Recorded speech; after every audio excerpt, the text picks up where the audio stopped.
Καλησπέρα. Πάλι σε απόγνωση μετά από πάρα πολύ καιρό. Έχω να ζητήσω συγγνώμη, δεν ξέρετε. Έχω να ζητήσω συγγνώμη που δεν είμαι πολύ στο πρόγραμμα με τα επεισόδια και γενικώς δεν ξέρω και σε τι φάση ήταν το προηγούμενο επεισόδιο, γιατί το είχα ηχογραφήσει από πριν και απλά το ανέβασα και δεν θυμάμαι καν για ποιο πράγμα συζήταγα, οπότε δεν ξέρω σε τι φάση βρίσκεται το προηγούμενο επεισόδιο και ειλικρινά συγγνώμη.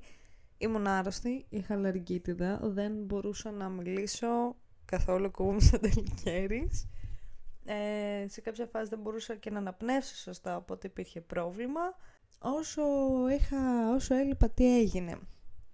Νούμερο 1, δεν μου στείλατε αρκετούτσικες ιστορίες και ντροπή γι' αυτό. Μου στείλατε λίγες,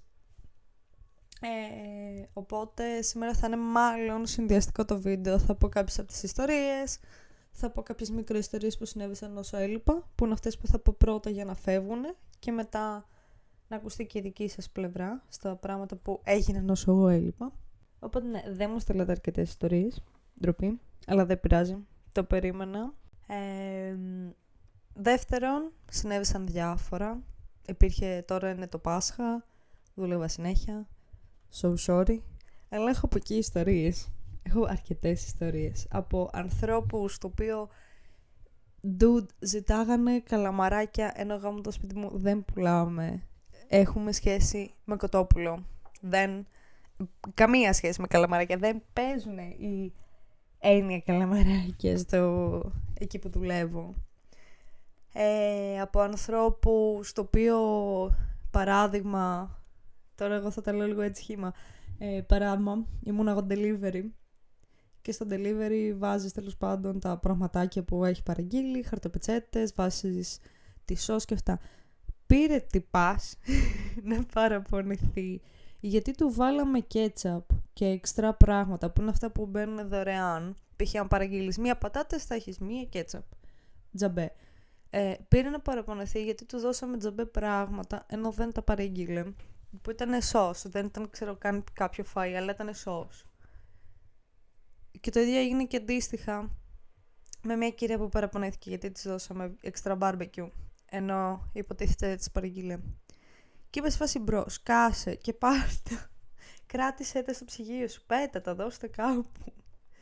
Τύπου εγώ μου δίνω δωρεάν πράγματα, θα ήμουν πάρα πολύ ευχαριστημένη. Ας ήταν μία σως. Μία σως εξτρά είναι ένα τσικ πιο κοντά στην ευτυχία, personal για εμένα. Όπως και επίσης έχουν συμβεί το στυλ, πρόσφατη ιστορία. Ήρθε τύπησα πρωί και ήθελε φτερούγες, καυτερές και ζητάει μονοκόκαλες. Να έχει μόνο το ένα κόκαλο, να μην ξέρετε διπλό, οπότε να υπάρχει περισσότερο και καλά κρέας, δεν το καταλαβαίνω, δεν μπορώ να σας το εξηγήσω γιατί δεν το καταλαβαίνω την έννοια μονοκόκαλο, δικόκαλο, δεν με νοιάζει, φαΐ είναι, θα το φάω. Τέλος πάντων ζητάει μονοκόκαλο, δείχνει το πάνω χέρι, το πάνω του χεριού και καλά εκεί που είναι τα μπράτσα, το οποίο εκεί είναι το μονοκόκαλο, το κάτω είναι το δικόκαλο. Δεν μιλάει καλά ελληνικά, οπότε μας δείχνει κιόλας με το και καλά δεν μιλάω καλά ελληνικά. Ωραία. Η τύπισσα το παίρνει, πάει στο τραπέζι, χώνει τα βρωμόχερά της, το ψηλαφίζει, τύπου το ψάχνει ωριακά, το ανακάτευε λες και είναι μάγισσα από ό,τι κατάλαβα, από τα λεγόμενα, από τα συμφρεζόμενα, και το φέρνει πίσω. Να της το αλλάξουμε γιατί δεν ήθελε μονοκόκαλο, ενώ αυτή το ζήτησε, δεν ήθελε μονοκόκαλο, ήθελε δικόκαλο, ήθελε κανονικά. Και να προσπαθούν να τις εξηγήσουν οι άλλοι, γιατί εγώ κυρίως τα άκουγα, δεν το έζησα τόσο, έζησα μόνο αυτό το κομμάτι που το γύρισε πίσω. Να τις εξηγήσουν οι άλλοι το ότι τα μονοκόκαλα έπρεπε να κάτσουμε να τα ψάξουμε, τύπου να βρούμε 25 μονοκόκαλα φτερούγες που ήθελε, μονοκόκαλες φτερούγες, και ότι επίσης δεν θα δεχτούμε το φαΐ πίσω, να της το αλλάξουμε, καθώς είναι αυτό που ζήτησε. Είναι ακριβώς αυτό που ζήτησε και έδειξε με το χέρι της ότι θέλει αυτό το κομμάτι του χεριού, οπότε δεν είναι ότι έχει λάθος από δικιάς μας μαριάς. Έκατσε, τα έψαξε η συνεργάτησα που ήταν και βρήκε όλες τις 25 μονοκόκαλες και άμα το δεχτούμε αυτό το φαΐ θα πρέπει να το πετάξουμε, γιατί το έχει πιάσει άλλη κοπέλα και έχει φύγει από το πάγκο, οπότε technically θεωρείται waste. Και της εξηγούμε το ότι από τη στιγμή που ήταν αυτό που ήθελε, ότι ήθελε και ψάξιμο, ότι είναι 25, δεν είναι 5-10 φτερούγες, ότι δεν θα δεχτούμε να της γίνει η αλλαγή, γιατί μιλάμε για 25 φτερούγες που εκείνη είπε. Και να προσπαθεί εκείνη να μας πει ότι δεν είπε αυτό. Να λέει ότι εγώ πω το πάνω μέρος του χεριού, να της εξηγούμε ότι ακριβώς αυτό είναι το πάνω μέρος του χεριού, το μονοκόκαλο. Να λέει τα μία συνεργάτησα, μία από τις αγαπημένες μου, να λέει ότι ξέρω εγώ, μονοκόκαλο δεν μου είπατε. Λέει ναι. Σε κάποια φάση το αλλάζει άλλη, ότι όχι, εγώ σας είπα το κάτω μέρος του χεριού. Ξαφνικά μας είπε το κάτω και δείχνει το κάτω. Και όταν της λέμε ότι πριν λίγο και στο ταμείο μας είπατε μονοκόκαλο και μας δείξατε το πάνω μέρος του χεριού, η τύπισσα λέει δεν ξέρω καλά ελληνικά. Λες και αυτό θα καλύψει το fact ότι η τύπισσα έδειξε με τα χέρια της το πάνω μέρος του χεριού. Του στυλ, τι ελαφρυντικό είναι αυτό για τα hand motions, τύπου δεν ξέρω καλά ελληνικά, γι' αυτό σας έδειξε το πάνω μέρος του χεριού, γιατί η γνώση ελληνικής γλώσσας συσχετίζεται απίστευτα πολύ με τη γνώση βασικής ανατομίας. Αχα, οκ, yes. Καλά πήγε αυτό. Πολύ μεγάλο νόημα. Αλλά ναι, αυτό έγινε να θυμάμαι καλά την Παρασκευή. Παρασκευή πρωί κιόλας, πρωί. Να είναι το καλό το ξύπνημα. Να είναι το πολύ καλό το ξύπνημα. Έχουν γίνει τόσο διάφορα πράγματα, το οποίο για να καταλάβετε, εγώ έχω αρχίσει και βλέπω εφιάλτες και όνειρα το τι δουλεύω. Έχω φτάσει σε ένα σημείο, πώς ήταν, δεν ξέρω το έχω αναφέρει σε αυτό το podcast, στην παλιά δουλειά ήταν σε κάποια φάση που έπρεπε να φτιάξω γύρω στα πάνω από 50 ίδια σχέδια εσωρούχων, τύπου 50 κωδικούς εσώρουχα, και έβλεπα στον ύπνο μου ότι φτιάχνω εσώρουχα. Ωραία, με την κακή κιόλας στην αφεντικίνα. Πολύ ωραίο όνειρο. Και ότι δεν σταμάταγαν ποτέ τα εσώρουχα και ότι δεν ήταν πάπυρον. Τώρα είδα όνειρο από τότε που τις καλές εμπειρίες με τα 50, που για κάποιο λόγο μπορούμε να συμφωνήσουμε το ότι ρε φίλε, έχεις 50 και πας να φας. Και πας να φας κάτι, ξέροντας ήδη ότι δεν θα πάρεις κάτι πολύ, θα πάρεις ίσα κάτι που να κάνει 3 ευρώ. Μην μου φέρνεις το 50 ρε φίλε. Μην το φέρνεις. Σκύψου με και εμένα που πρέπει να κάτσω, να σου βρω ψηλά. Που το ξέρω, ζητάω πολλά. Και ότι δεν έχουμε όλη την ευχέρεια να χαλάσουμε αυτό το 50. Το ξέρω, I've been there. Αλλά λίγο το συνάνθρωπο, παιδιά, λίγο να το σκεφτόμαστε. Ελάχιστα. Τέλος πάντων, έχω καταλήξει σε όνειρά μου να βλέπω το ότι είμαι στο ταμείο, να είναι ένας όχλος από κάτω, από παιδιά με 50 και το ταμείο μου να είναι άδειο, να μην έχω ψηλά να τους δώσω. Έχω φτάσει σε ένα τέτοιο βαθμό δουλειάς πλέον. Δεν ξέρω αν το έχετε ζήσει. Αν το έχετε ζήσει, κάντε like. Αν δεν το έχετε ζήσει, lucky you, your lucky motherfuckers. Άμα δεν βλέπετε στα όνειρά σας ή το τι δουλεύετε ή γενικώς κάτι σχετικά με την δουλειά σας, την τωρινή. You're lucky. Γιατί υπάρχουν άτομα και έξω το οποίο δεν περνάνε τόσο καλά, σε βαθμό που αρχίζει και τους τυχιώνει. Και μιας και θέλουμε τώρα έχουμε πιάσει το θέμα το δεν περνάμε καλά στη δουλειά.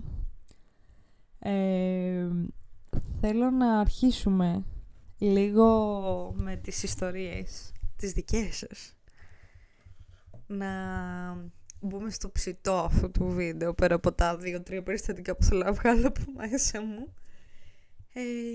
Λοιπόν, τώρα δεν ξέρω αν θα πούμε ονόματα ή να τα πούμε κωδικά ονόματα. Θα τα πούμε κωδικά ονόματα για να μην υπάρξει κάποιο πρόβλημα, γιατί δεν μου έχει δώσει κάποιος μόνο μία κοπέλα μου έχει δώσει νομίζω την δικαιοδοσία να πω το όνομά της. Οι υπόλοιποι θα έχουν κωδικά ονόματα, μπορεί και άλλη κοπέλα επίσης να έχει κωδικό όνομα. Λοιπόν, σε αυτή την ιστορία είναι πρωταγωνίστρια, αλλά επειδή είναι φίλη μου και θέλω να με καταλάβει, θα την πούμε Jimmy. Θα καταλάβει ποιος είναι ο Jimmy's. Και λοιπόν, μας στέλνει ο Jimmy στο Instagram, γιατί περισσότερο μόνο εκεί στείλατε. Λέει, ήταν ένας κύριος μια φορά που πήρε ένα σκουπόξυλο και ένα φαράσι και τα ένωσε. Για όσους δεν καταλαβαίνετε, ένα σκουπόξυλο ξεχωριστό, ένα φαράσι ξεχωριστό και απλά τα έκανε κλικ για να είναι μαζί. Γιατί και εγώ λίγο εκείνη τη στιγμή όταν το διάβασα δεν καταλαβαίνω, είμαι δυσλεκτικά και έχω και δέπη, οπότε bear with me. Και κοίταζε, να ξέρετε, ο Jimmy δουλεύει ταμείο και κοίταζε στο ταμείο το barcode για να το σκανάρει, να πληρωθεί. Αλλά δεν είχε barcode το σκουπόξυλο και ρωτάει αυτόν τον τύπο, τέλος πάντων το γεράκο που τα είχε ενώσει, τα είχε κάνει εκεί ένα σετάκι, και ρωτάει αν αυτό ήταν μαζί ή αν ήταν ξεχωριστά εξ αρχής. Και λέει ο τέτοιος ότι ήταν ξεχωριστά, αλλά εκείνος τα θέλει μαζί, θέλει να τα πάρει πακετάκι και καλά. Και μένει μαλάκας ο Τζίμις, γιατί κατάλαβε ότι αυτό δεν θα πάει πολύ καλά. Και προσπαθεί να το εξηγήσει από ό,τι καταλαβαίνω μέσα σε αυτό το χρονικό περιθώριο, ότι δεν γίνεται να τα πάρει μαζί, ότι το καθένα έχει τη δικιά του τιμή, από ό,τι καταλαβαίνω από την ιστορία. Όπως φαντάζομαι κάθε λογικός άνθρωπος θα έκανε. Και αυτός δεν καταλαβαίνει και καλεί τον διευθυντή.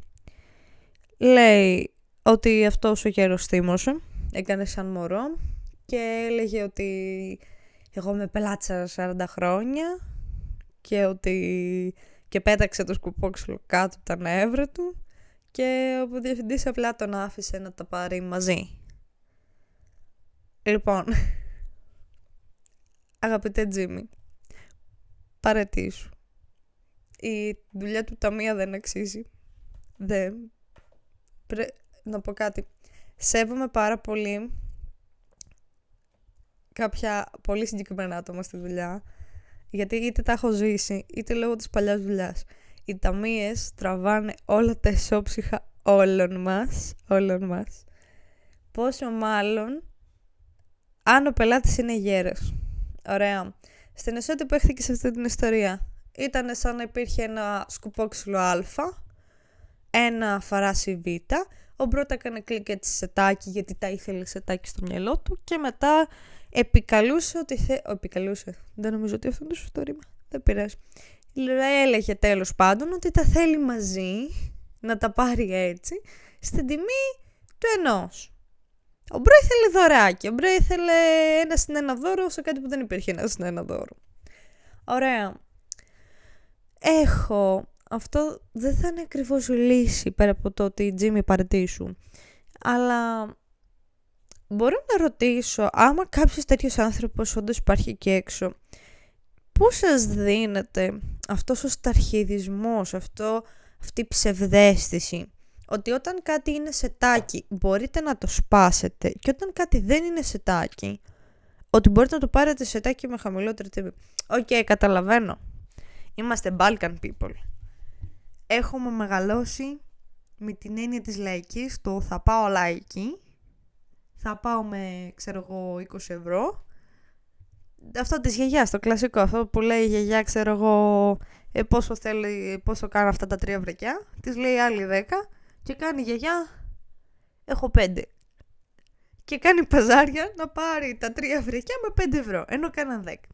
Νιώθω ότι έχουμε εμείς στα Βαλκάνια, ειδικά οι Έλληνες και όσοι άλλοι λαοί έχουμε αυτό το λαϊκή, τύπου υπαίθρια αγορά και τέτοια. έχουμε αυτή τη λογική ότι όλοι μπορούν να κάνουν παζάρια για να κατεβούν, σε όλα βασικά μπορούν να γίνουν παζάρια για να κατεβούν οι τιμές. Είτε να γίνουν τα πράγματα έτσι όπως θέλουμε, γιατί μπορούμε. Από πού πήγα σε αυτή η ψευδαίσθηση ακριβώς? Okay. Καταλαβαίνω ότι είναι ένα common practice, ότι είναι κάτι που συμβαίνει. Αλλά το έχω ειλικρινά απορία. Ποια ήταν η πρώτη γιαγιά που ξεκίνησε τα παζάρια? Ποιος ήταν ο πρώτος άνθρωπος που γύρισε και είπε ναι, όμως εγώ αυτό το βρίσκω στο Jumbo, ξέρω εγώ, με 5 ευρώ. Και γύρισε ο άλλος και του είπε εντάξει, πάρ' το 5 ευρώ. Πώς ξεκίνησε αυτό? Και γιατί έχει συνεχιστεί αυτό και σε άλλα καταστήματα εκτός του στυλ? Μη ηρωνικά, στο παλιό κατάστημα είχα ανθρώπους που μπορεί να ήταν μια ζακέτα, μια μπλούζα, ένα παντελόνι 30 ευρώ και να έλεγε, ξέρω εγώ θέλω τη ζακέτα και το παντελόνι, και να έλεγε από 30 θα μου το ρίξεις 15 και για τα δύο. Και να της εξηγούμε ότι δεν χωρίζεται το σετάκι και ότι δεν γίνεται αυτό, και εκείνη να κολλείεται. Επί της ώρας, όχι, εγώ όμως αυτό θέλω. Στα αρχίδια μας. Δεν μας νοιάζει. Βρες το αλλού, ψάξ' το αλλού.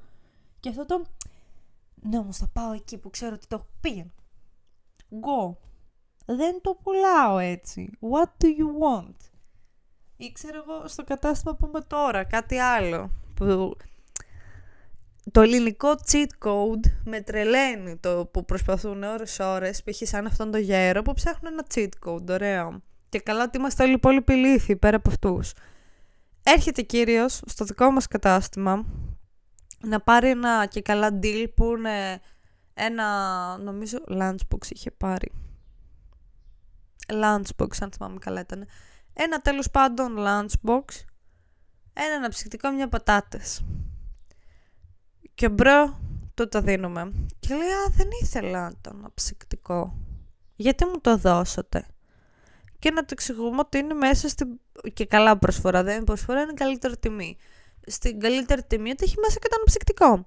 Και να λέει, όμως, εγώ δεν το θέλω. Εγώ θέλω μόνο το lunchbox και τις πατάτες στην καλύτερη τιμή. Και να του λέμε, ναι, όμως, καλύτερη τιμή έχει και το αναψυκτικό. Και να κολλείεται για κάποιο λόγο. Του στείλει, βούλωσέ το έχεις πληρώσει, πάρ' το, φύγε. Στα αρχίδια μας. Έχω άλλους 20.000 ανθρώπους. Π.χ. Τζίμι μου, αν μ' ακούς. Κολλίεσαι. Θέλεις το φαράσκι τους που είπα. Μπρο μου, δεν ακούς που σου λέω ότι δεν πουλούνται έτσι? Στα αρχίδια μου. Ακούστε κυριέ μου, δεν τα πουλάμε έτσι.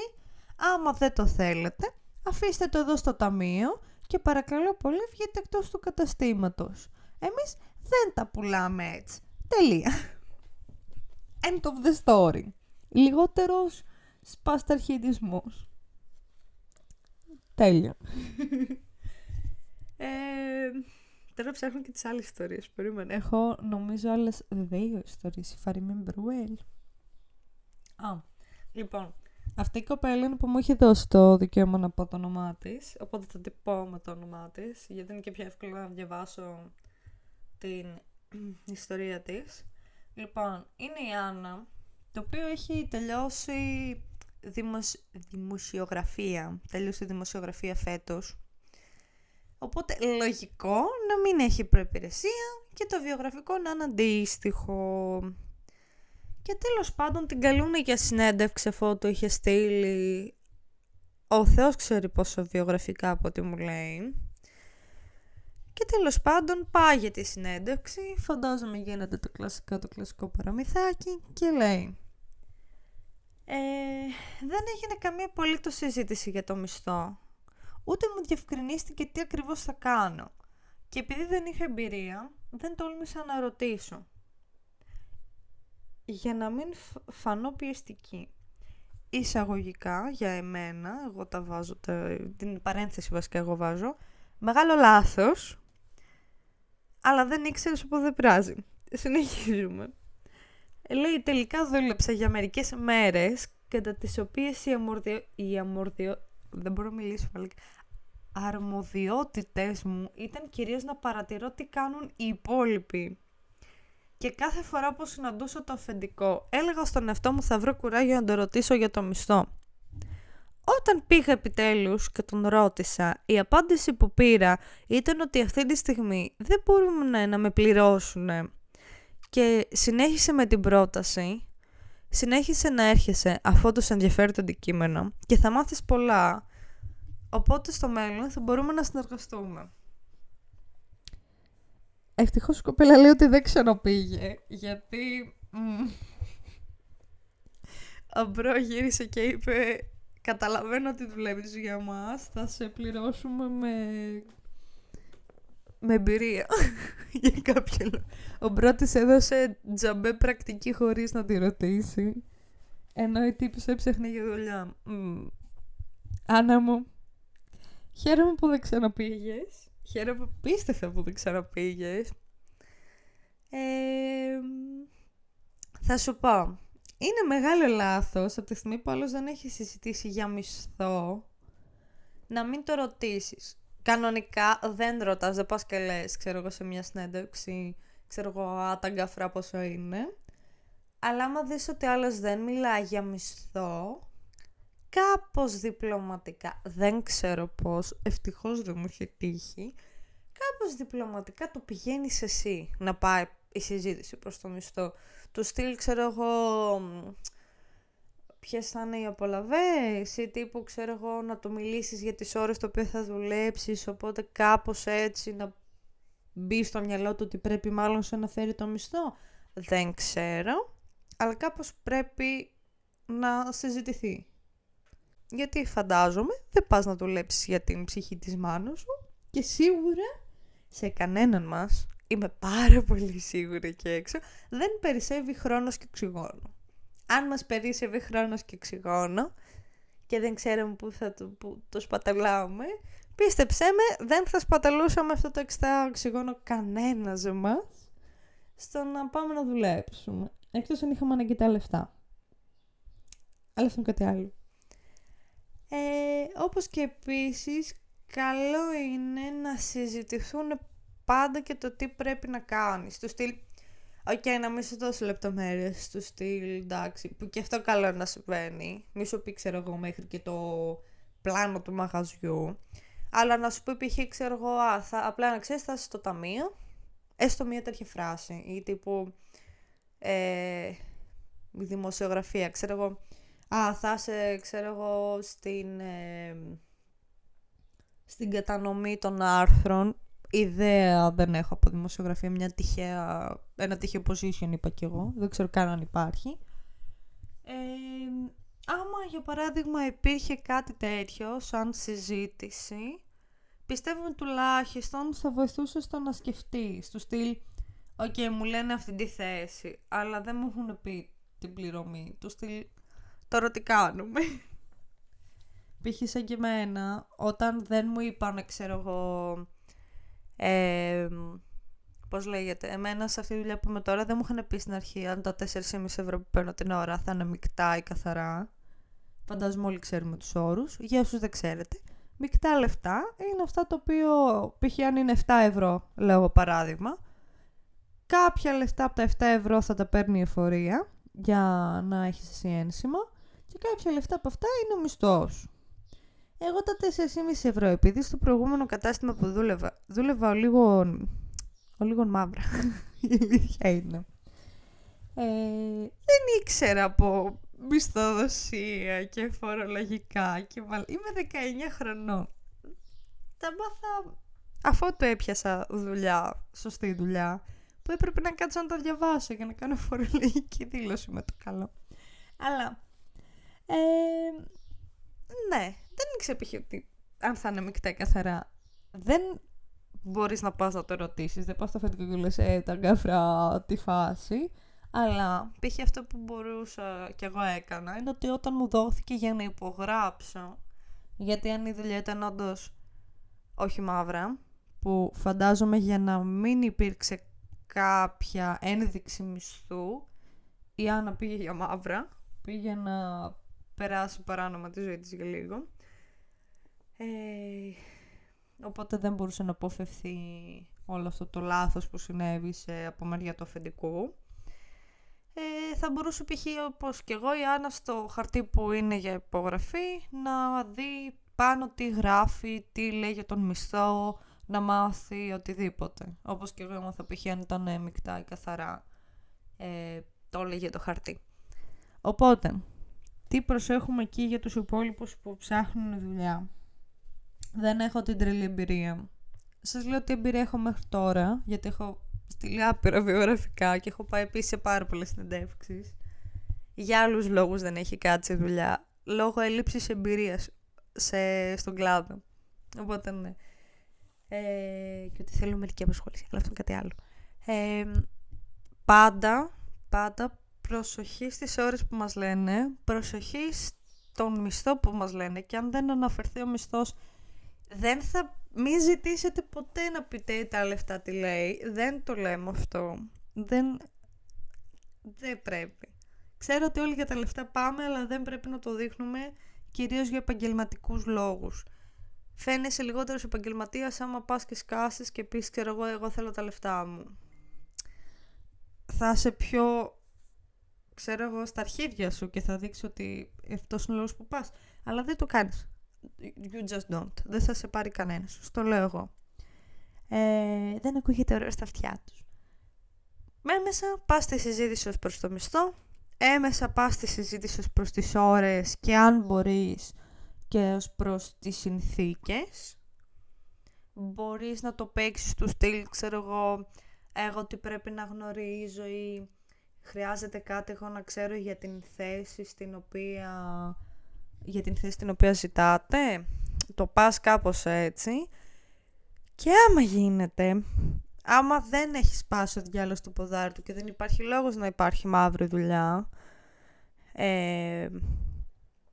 πας και ζητάς το χαρτί να υπογράψεις και το διαβάζεις αν χρειαστεί και 10.000 φορές μέχρι να καταλάβεις τι ακριβώς υπογράφεις. Είναι πάρα πολύ σημαντικό. Επίσης είναι πάρα πολύ πασπαρτού, γιατί έτσι καταλαβαίνεις και λίγο σε ποια εταιρεία πας. Για να καταλάβετε, εγώ στο χαρτί το οποίο πήγα και επέγραψα τα αντίστοιχα που ήταν εγώ να υπογράψω, διευκρίνιζε μέχρι και τι θεωρείται σεξουαλική παρενόχληση μέσα στον χώρο της εργασίας, διευκρίνισε τι σημαίνει ανάρμοστη συμπεριφορά, διευκρίνησε ότι εγώ τι δικαιώματα έχω εγώ, εκτός από τις υποχρεώσεις που ήταν και καλά δεδομένο ότι οι μεταμείες π.χ. πρέπει να προσέχουν τα λεφτά. Ήταν δεδομένα αυτά, αλλά π.χ. μου έλεγε πράγματα που δεν ήξερα και δεν θα ήξερα αλλιώς ότι δικαιούμαι. Ως προς τις άδειες, ως προς με το παραμικρό, άμα κάτι δεν γουστάρω, εγώ μπορώ να πάω στον υπεύθυνο και να τα γαμίσω όλα γιατί έτσι μπορώ. Διευκρινίζει πολλά πράγματα. Κατά τα άλλα, πάμε στην τρίτη και την τελευταία ιστορία. Let's hope for the best για τα δύο άτομα μέχρι τώρα, ειδικά αν δεν ξέρω σε τι φάση βρίσκεσαι άμα έχεις τώρα άλλη δουλειά. Ελπίζω να έχεις άλλη δουλειά να είναι πολύ καλύτερη. Λοιπόν, αυτή η κοπέλα, η τρίτη επίσης,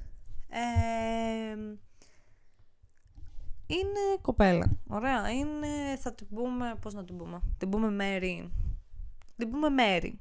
Because why not? Γενικώς πούμε γυναίκες σήμερα, από ό,τι έχετε καταλάβει, γιατί είναι μόνες που μου στείλουν. Άντρα κοινό, παρακαλώ, και εσείς ιστορίες. Ή άμα θέλετε να τις πείτε, φωνάξτε μου, στείλτε μου ένα μήνυμα, να κανονίσουμε να έρθετε σε επεισόδιο. Λοιπόν, μου λέει, δεν με πλήρωνε γιατί δεν τον είχα ενημερώσει ότι θέλω να κάνω παιδί. Λέει η Μέρη. Λέει η Μέρη ότι γενικώς άκουσε διάφορες red flag ατάκες και μου λέει, με ρώτησε αν έχω σχέση και μου είπε πως αν μείνω έγκυος φεύγω επί τόπου χωρίς να το αναφέρω καν. Και ότι εδώ δεν έχουμε σταθερό ωράριο, ότι θα έρχεται στις 4 και θα φεύγει όταν την ενημερώνουν. Δεν θέλουν, λέει, ότι εκεί πέρα δεν θέλουν σχόλια για όλο αυτό. Και ότι υπάρχουν πολύ συγκεκριμένες υπερορίες το οποίο θα αναφέρονται χωρίς επίσης σχόλια.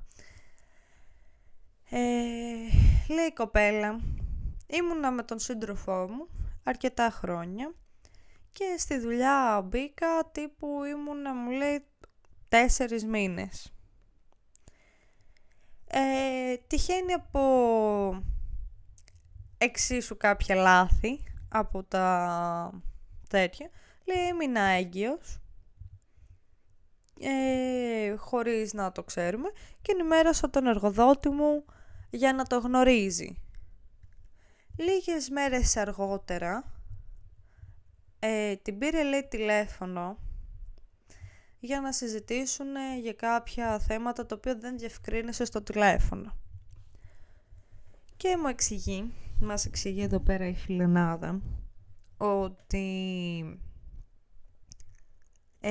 η συζήτηση που έγινε ήταν πάρα πολύ άβολη, καθώς για κάποιο λόγο το αφεντικό θεώρησε πολύ normal να συζητηθούν οι συνθήκες από τις οποίες έμεινε έγκυος αυτή η γυναίκα.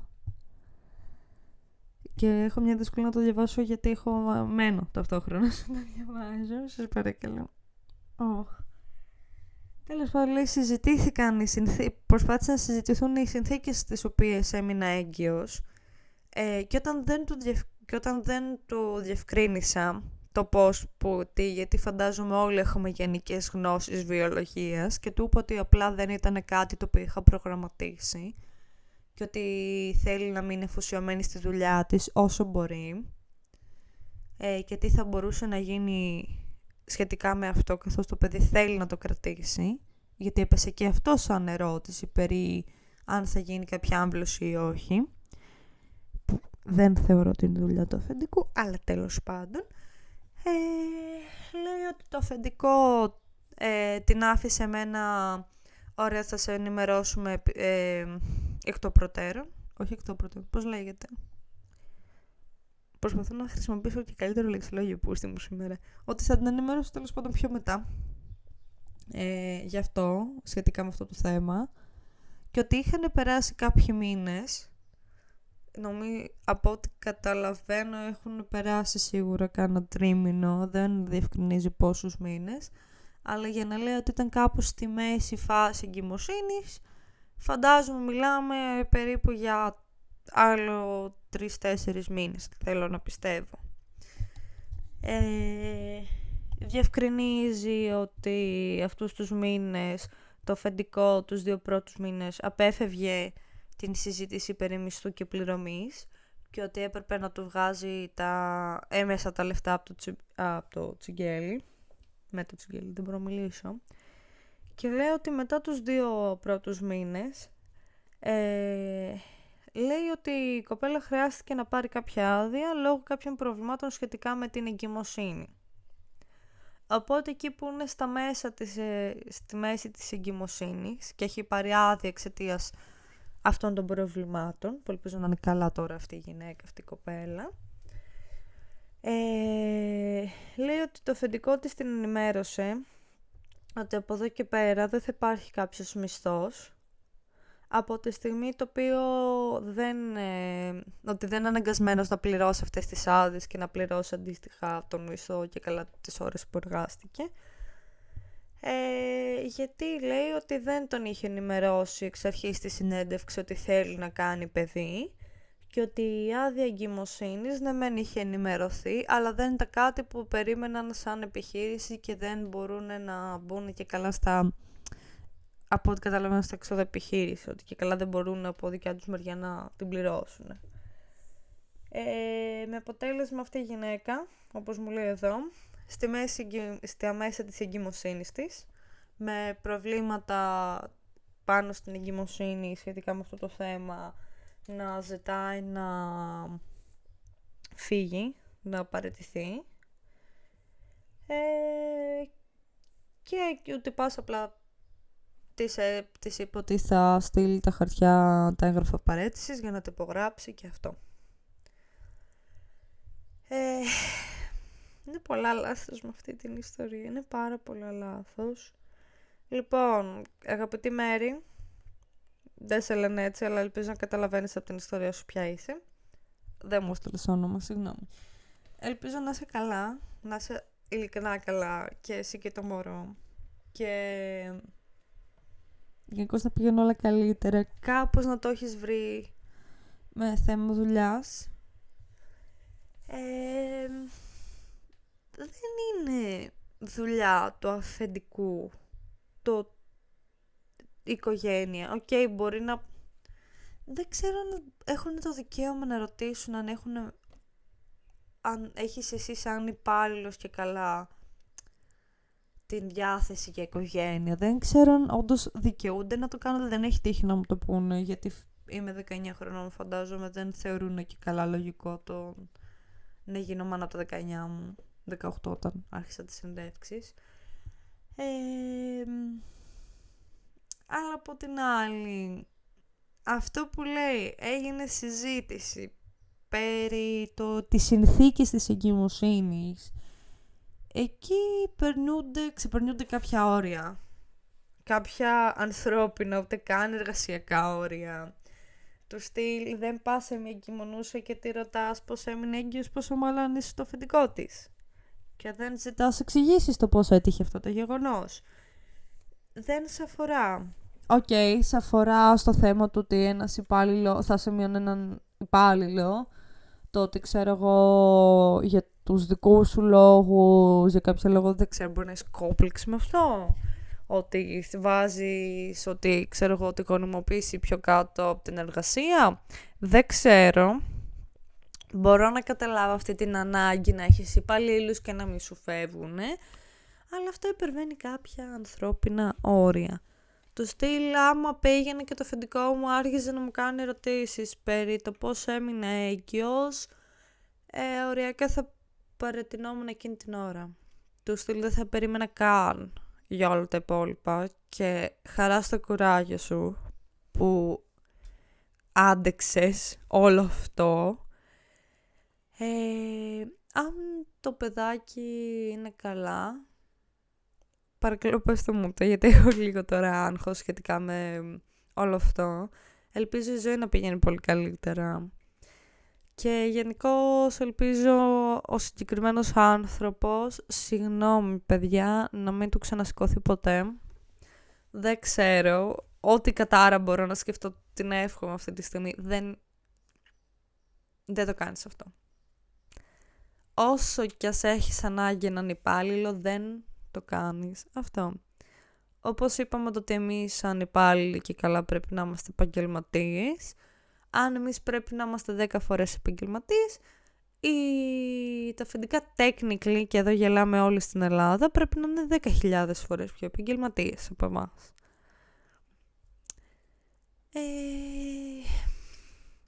Βάρνει λίγο το κλίμα, αλλά καλό είναι να ακούγονται και αυτά. Είναι πάρα πολύ καλό να ακούγονται και αυτά. Και θέλω γενικώς λίγο όλοι να προσέχουμε και έξω. Όσοι έχουμε δουλειά τώρα, ελπίζω να πηγαίνει καλά, να υπάρχει πρόοδος.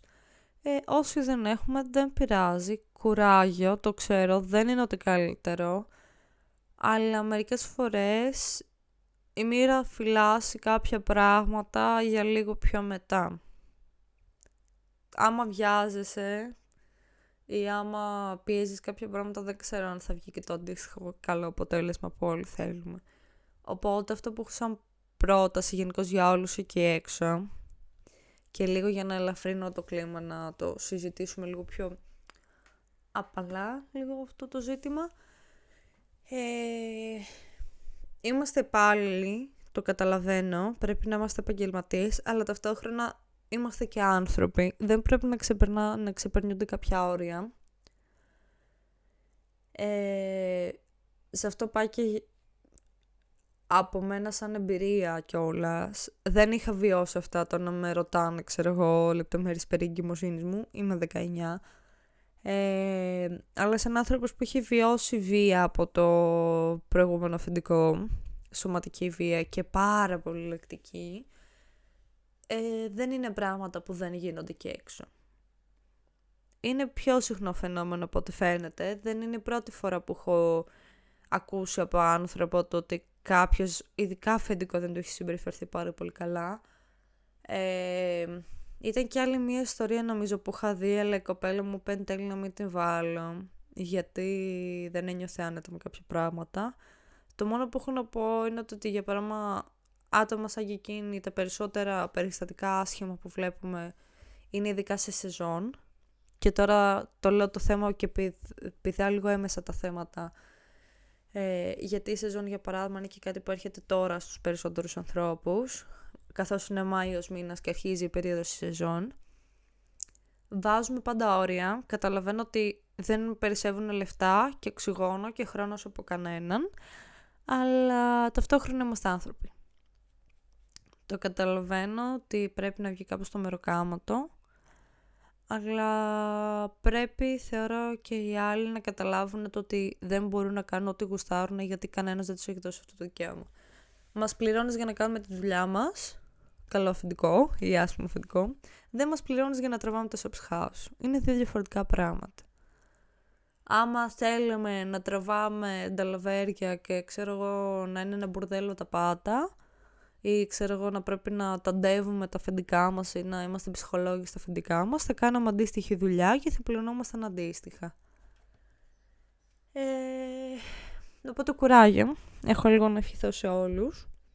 Ξέρω ότι το σημερινό επεισόδιο ήταν λίγο βαρύ, ήταν λίγο ιδιαίτερο. Ελπίζω να έχετε ένα όμορφο Πάσχα, Χριστός Ανέστη, για όσους πιστεύουν. Για τους υπόλοιπους που δεν πιστεύετε, ελπίζω να έχετε μια ευλογημένη συνέχεια. Ένα blessed be. Και γενικώς ελπίζω να φάτε καλά αυτόν τον τελευταίο καιρό, να ψήσετε πάρα πολύ. Να το χορτάσετε όσο μπορείτε να ξεκουραστείτε, γιατί σιγά σιγά ξαναρχίζουν οι δουλειές και κάποιοι και δουλεύαν κιόλας και το Πάσχα. Καλό κουράγιο, πάρα πολύ καλό κουράγιο, υπομονή και πάντα όταν βλέπετε ότι κάτι δεν πάει καλά, βάζετε τα όρια σας. Είναι δουλειά, είναι βασικά εργασία, δεν είμαστε δούλοι. Είμαστε εκεί για να εξυπηρετούμε, όχι να υπηρετούμε. Ελπίζω να έχετε μια όμορφη μέρα, μια όμορφη συνέχεια. Θα το πούμε σε ένα επόμενο επεισόδιο. Έχω ξεχάσει το επεισόδιο, τα έχω χάσει μόνη μου. Κάντε ένα subscribe, κάντε ένα like, ένα comment άμα θέλετε για τη δικιά σας ιστορία. Και αντίο. Bye.